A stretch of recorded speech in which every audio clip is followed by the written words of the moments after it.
இன்னைக்கு பல பெண்களின் வாழ்வாதாரத்தில் மண்ணள்ளி போட்டு பல பெண்களின் மானத்தை கேள்விக்குறியாக்கின கலைஞரின் உரிமை தொகையான்ற இந்த கேடு கெட்ட தொகை இதுல கோடை கால செலவுக்கு 2000 ரூபாவாம்.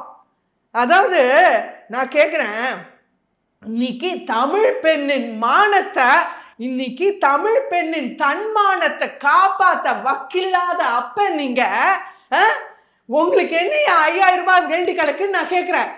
தாலியை பறிச்சுட்டு தங்கத்தை கொடுக்க நினைக்கிறீங்களா? இன்னைக்கு எவ்வளோ தமிழச்சிகளின், எவ்வளோ தமிழ்நாட்டு பெண்களின், அடித்தட்டு மக்களின் தாலி பறிக்கப்பட்டது உங்களால.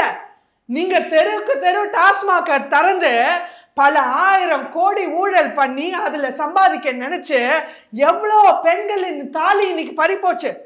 தாலியை பறிச்சுட்டு தங்கத்தை கொடுத்தா எவனையா நீங்க ஏமாத்த பாக்குறீங்க? இது என்ன ஏமாத்து வேலைன்றீங்க? இதுக்கெல்லாம் தமிழ் பெண்கள் விலை போக மாட்டாங்க. வேற வேலையை பாருங்க.